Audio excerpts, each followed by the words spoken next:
Hello everyone and welcome to the Still Chill podcast. Hello and happy Friday. Happy Friday! Friday. Not that it really matters because days of the week are not even a thing anymore. It's all the flipping same. Yeah. No, it's not. I'm sorry. You can say that because you're not working from home. Yeah, that's true. You can I am unemployed, sorry. So over the last couple of weeks, we've been talking about appearance, and I think we've covered a range of topics. Yeah. We could go deeper into all of them, but we're not going to. Yeah, we're done. We wanted to end it on an episode where we kind of talk through ways in which things that have helped us become okay with our body image, check other people about shaming, and the way we deal with shaming ourselves, essentially. Ain't it? Absolutely, it ain't. No. No.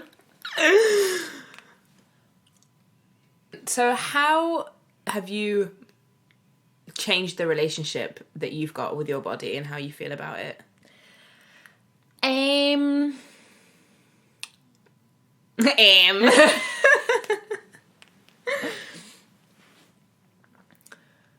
Like, what was a pivotal moment for you where you thought, right, this ain't serving me in any way and I need to change this? Or I think what happened for me was I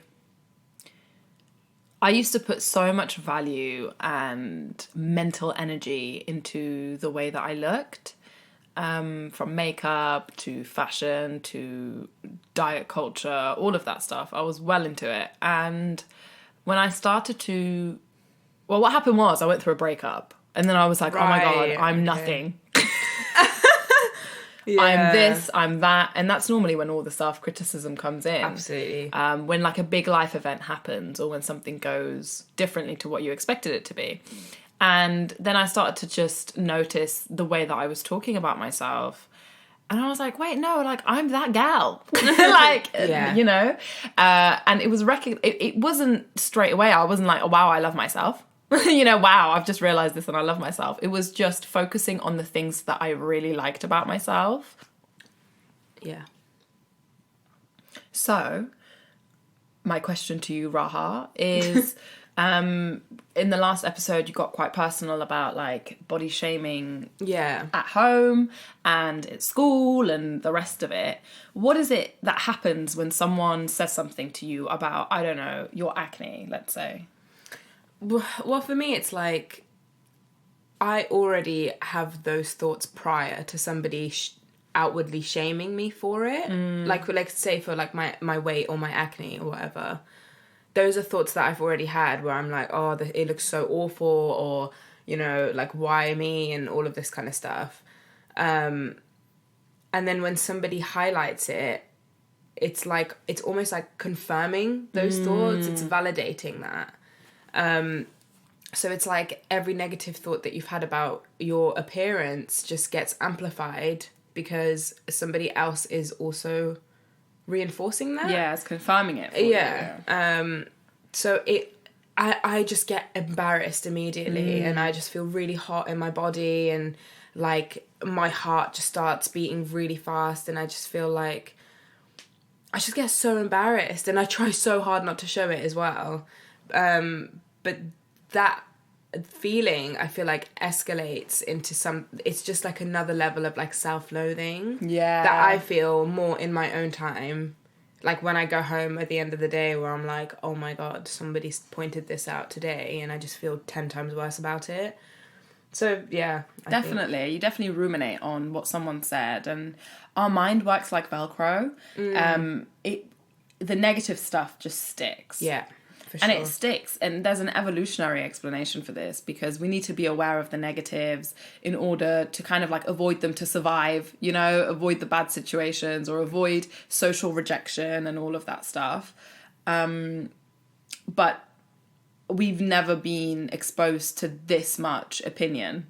Yeah. And it's funny, it's exactly what you say, when you get a compliment, you don't go home and think about that compliment for the rest of the day the same way you do when somebody points out something negative about you. Because I'm like, oh my God, I've been body shamed and people have of course I've been body shamed, but people also compliment me all the time. Yeah, way more. Which is nice, which is so nice, but I never go home and think about that. You know? Why? Yeah, definitely.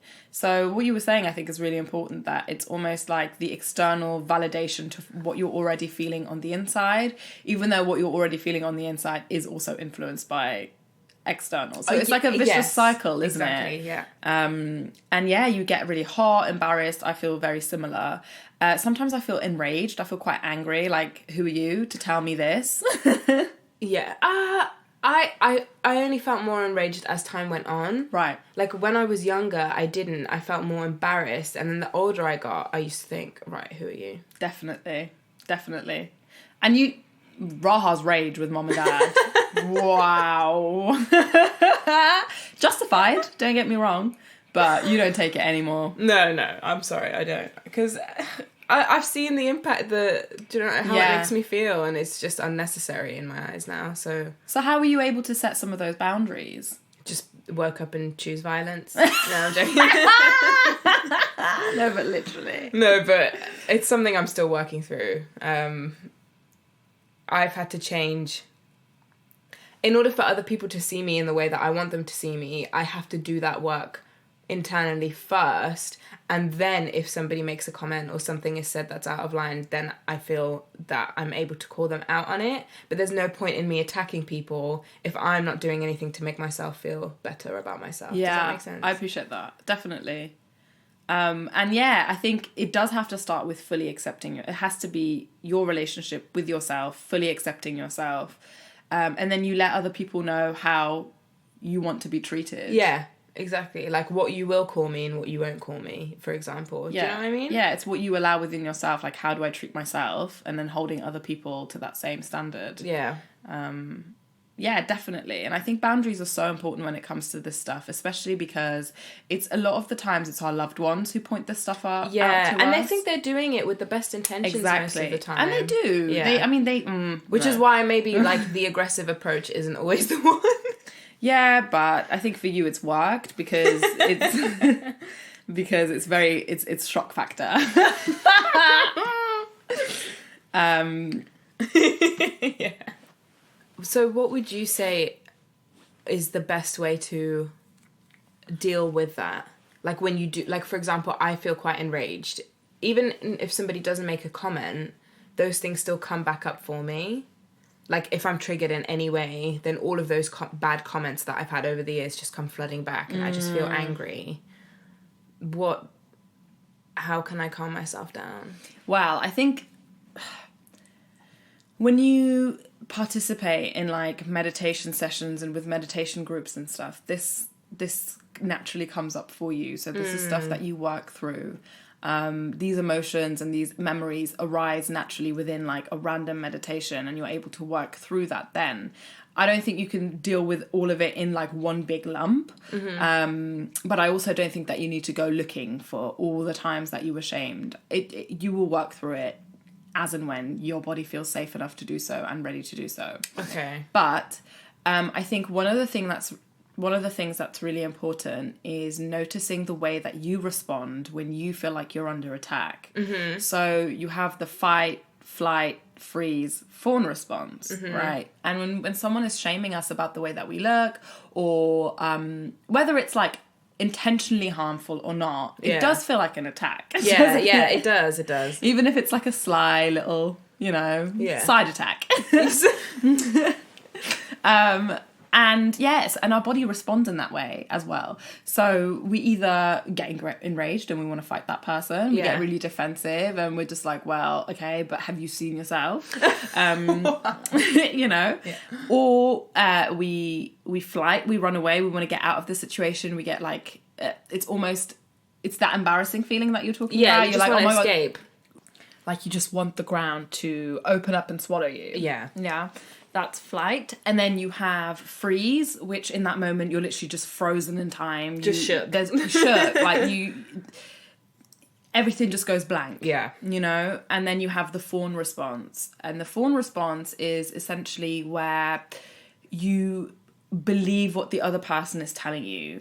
And it's almost like they're coming from a place of authority, and you try and accommodate to their viewpoints and to what and you kind of want to make this situation more comfortable for them as opposed to yourself. To yourself, right. Okay. Yeah. Now, these responses are generally like trauma responses, and it happens when you're seriously under attack, but a kind of a mini version of that happens when we are being shamed by other people, and when when we're being verbally attacked, you know.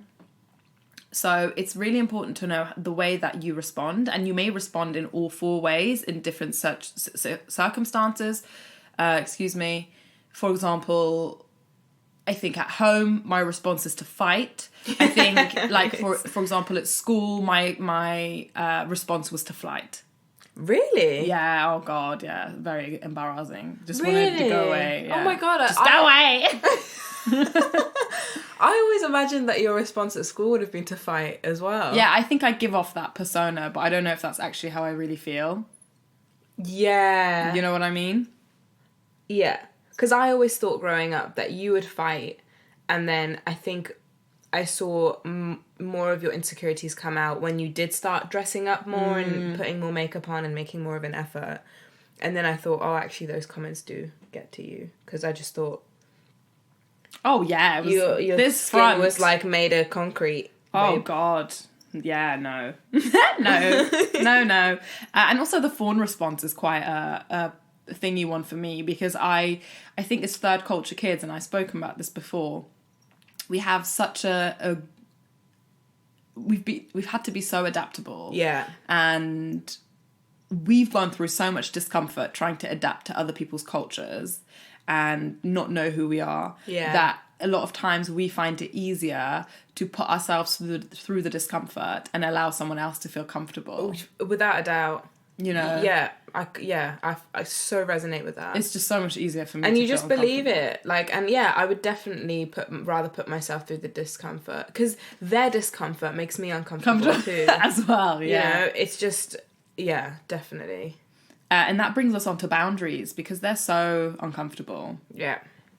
So once you know what your response is, and you know that you no longer want to respond in this way, or there is someone who's like a repeat offender. Yeah. Serious. Some people just they're savage. So concerned with other people's looks. They are. I always remember this one time I was working somewhere, and there was a girl that I worked with, and she just always felt the need to point something out. And not just with me, but with anyone. Like, oh, your makeup looks so cakey today, or oh, you look so-and-so today, or what's wrong with this? Why did you do it this way? And it's like,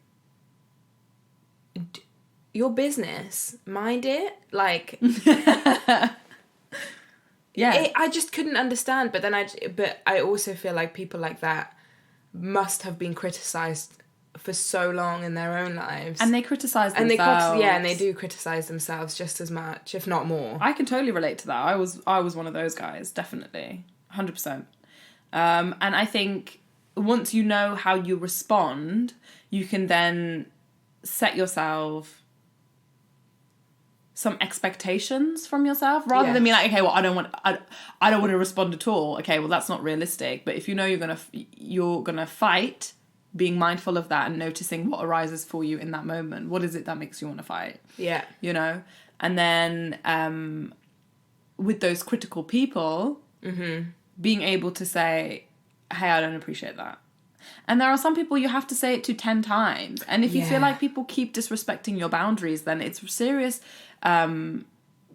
It's fair to reconsider your relationship with that person. Yeah, I agree. I've cut so many people off for constantly thinking it's funny to point out about my nose or my fat fingers. Like, seriously. And they added so much value to my life at the time, but ultimately this to me was more important. Yeah. Like, you don't... Sorry, it's a form of disrespect to me. Yeah.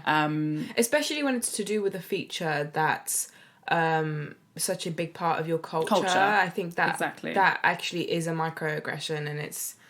I've had friends like that I literally just don't speak to anymore, because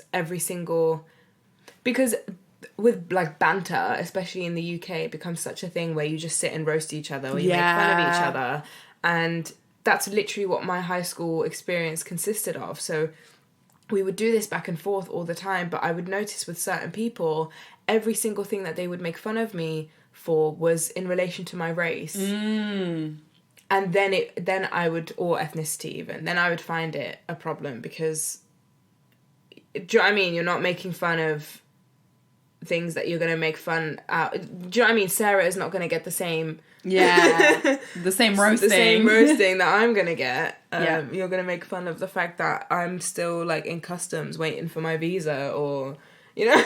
Like, Exactly. And obviously that's not appearance related, but, like, every other thing that was appearance related was usually to do with my ethnicity. Definitely. Ethnicity. And what happens normally is when we're in fight, flight, freeze, or fawn response, like you mentioned earlier, is you get really hot and your heart starts beating, and you're like, oh, and you feel all tense.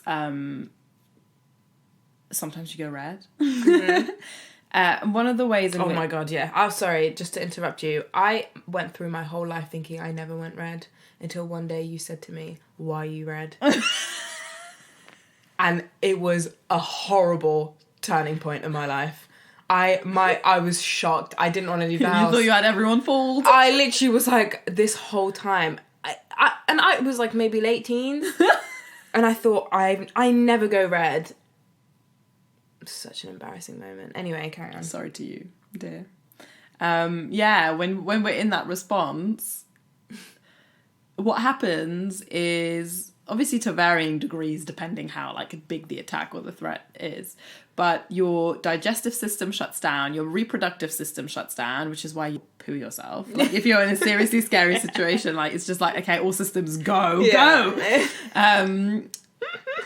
Yeah, you don't need to have sex in that moment. So all your energy and adrenaline is kind of pumped to your arms and legs, so you can either run away or you can fight or whatever.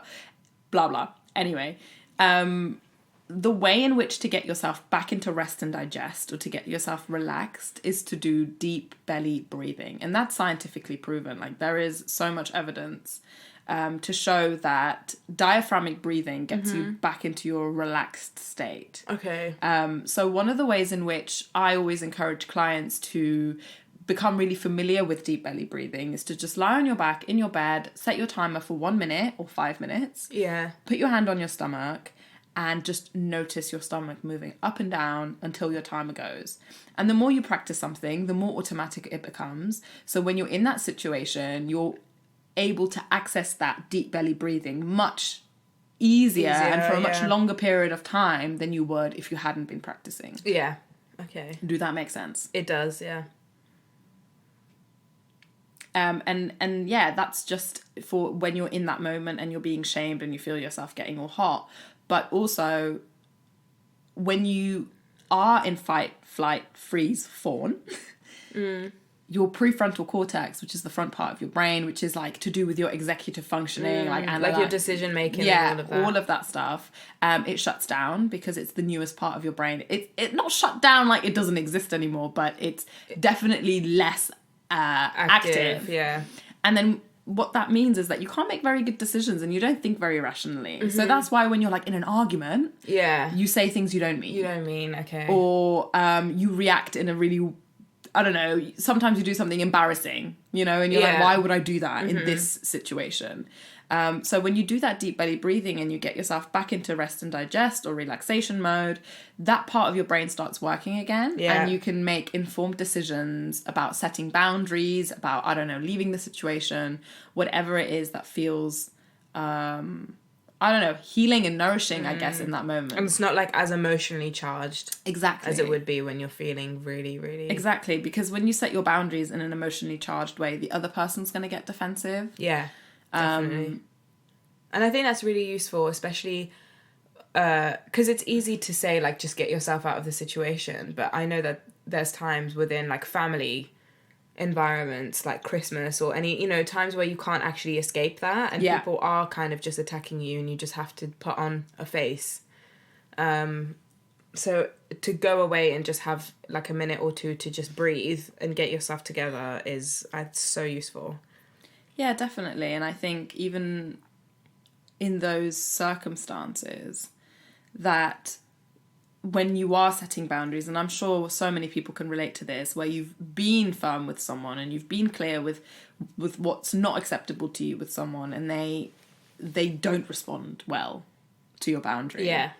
They either make fun of you for it, right? They further embarrass you for it, or they get really defensive and they get really angry. Yeah. And That's actually really good. I'm so glad you've mentioned that, because setting your boundaries is actually nowhere near as easy as it seems. As Instagram people make out. Yeah, because you will get, and it's not. I find it's not usually people getting defensive. It is people making fun of you usually. Yeah, and we definitely have that at home. Like whenever we try and set our boundaries, it just becomes a joke. But that's why the angry attitude has been working for you.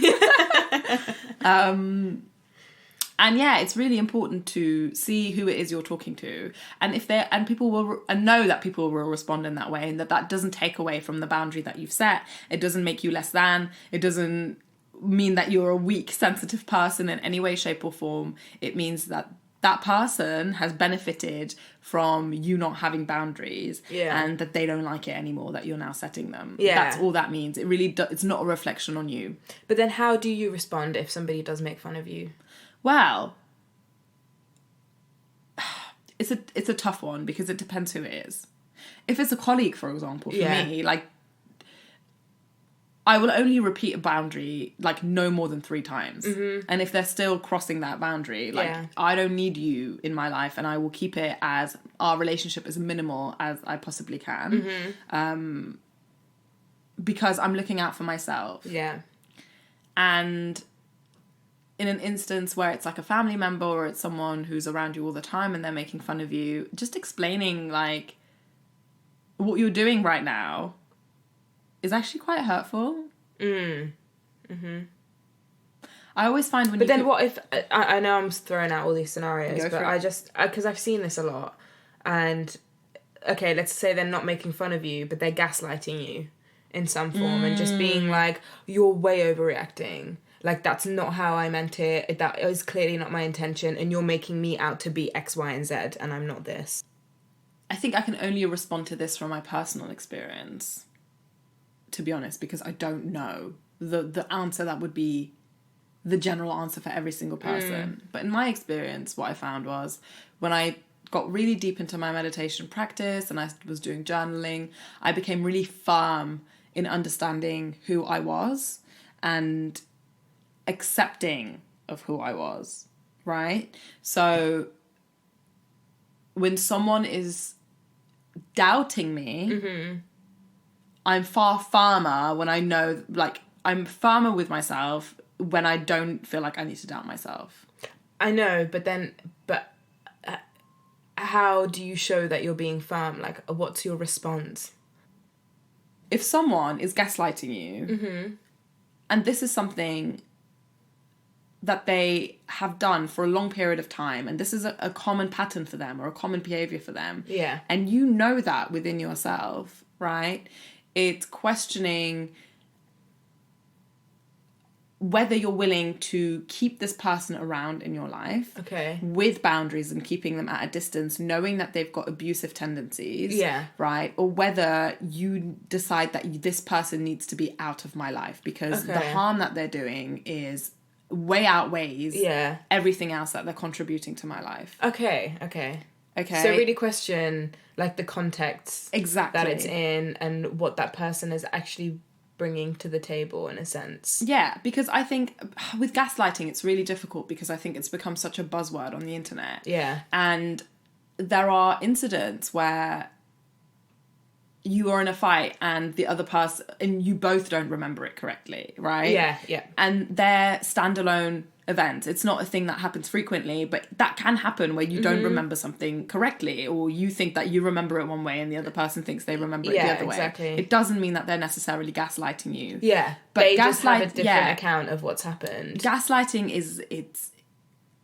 it's a characteristic of abusive behaviour. Yeah. So you have to look at the context in which this is happening. And I think also with gaslighting, it's recognising whether that's a pattern or not. Like, I feel like if it's a one-off incident and there might have just been a genuine misunderstanding between the two of you, then you know that you can work that out amongst yourselves and move forward. But I find if you're noticing that and it's becoming a recurring thing, then you can identify that as like an abusive behavior, and then you can decide whether you want that person around or not. Exactly. Because it's not, gaslighting isn't something that's just like, oh, it's a one-off that it happens. Yeah, gaslighting exactly. is something that happens frequently. Yeah.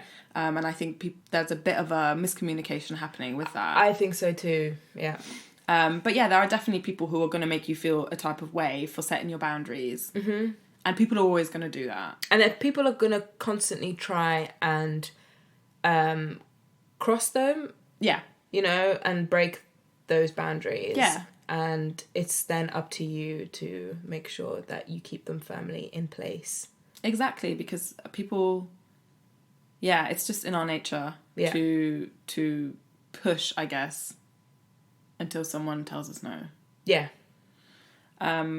But yeah, so that's boundaries. You've got the deep breathing that you can do in that moment.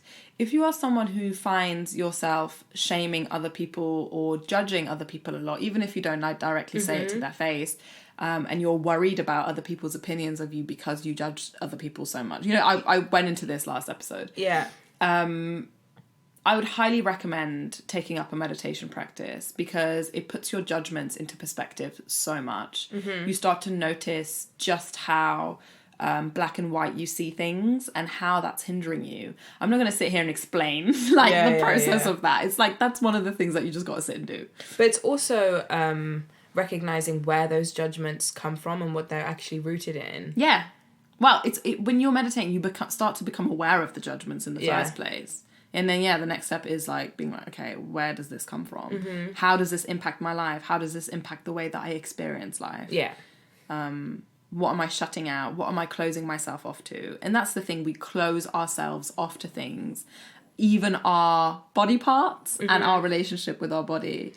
And we have closed ourselves off, and it's time to open ourselves back up again. Yeah, for sure. You know, and it's Valentine's weekend. So what a better time to reconnect with your body by giving yourself a massage. Yeah, and just a bit of love and kindness. Yeah, but also literally just physically, like, do your thing. Yeah, for sure. I think Valentine's Day has so many...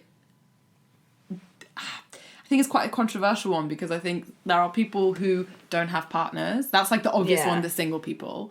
Then you have people who have partners and their partner just is not into Valentine's Day and you feel like you're not being seen. Then you could be the person who does not care about Valentine's Day but your partner really cares. Or neither of you care. Or you just think it's just pathetic. Another day, you know? So I think there are so many opinions surrounding Valentine's Day. But if you're going to do one thing, just make sure you extend some loving kindness to yourself. Yeah, I agree. Some appreciation. Maybe write a list of all the things that you love about yourself. Mm-hmm. And keep it at that. Or go into a deep meditation practice. I think we'll run an evening session on Sunday. I've just decided. Okay. We'll do a loving kindness meditation on Sunday evening, if you're up for it. Yeah, I'm up for it. And that'll be on stillchill.mindfulness on the Instagram. Yes. But yeah, we hope that... Oh! No, we've not finished yet. I was going to say. But I hope this offered a little bit of insight. I know this is something that's ongoing. I don't think you ever fully get over... things that have been drilled into you all your life. I think you learn to manage them and observe them, and they become less important. They're less valuable. I know for me, for sure, that's the case. It's less valuable to me now, but it still comes up every now and again. Yeah. And to just fully love and accept yourself. Oh my God, I hate that. That's so cliche. And it's just like not possible. I'm sorry. Like fully loving and fully accepting oneself. No, it's not. It's very hard. It's definitely... Just love yourself a bit. Do your best. It's a journey. It's a journey.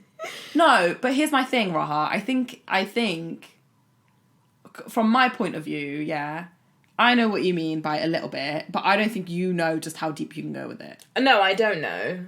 But I don't think that I can say that I'm going to fully love myself and fully accept. No, fully. Okay, take away the fully. But I think... I can fully love myself. I think you can go super deep with this practice. And there's so much to explore. And yeah.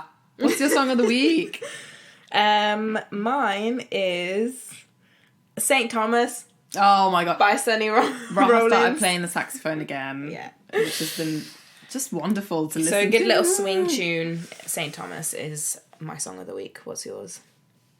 My song of the week is Jules by Anderson .Paak because it makes me feel good. I ain't got my jewels on. That one. Yeah. Okay. You lot have been so wonderful at getting back to us and messaging us and giving us feedback and just getting involved in the conversation. And we'd love to know how you overcome or have overcome shame and insecurity about body image and just physical appearance. Mm-hmm. Yeah? Yeah. Thank you for your time. Thank you for joining us. And we will be back next week. Yeah. Bye. See ya.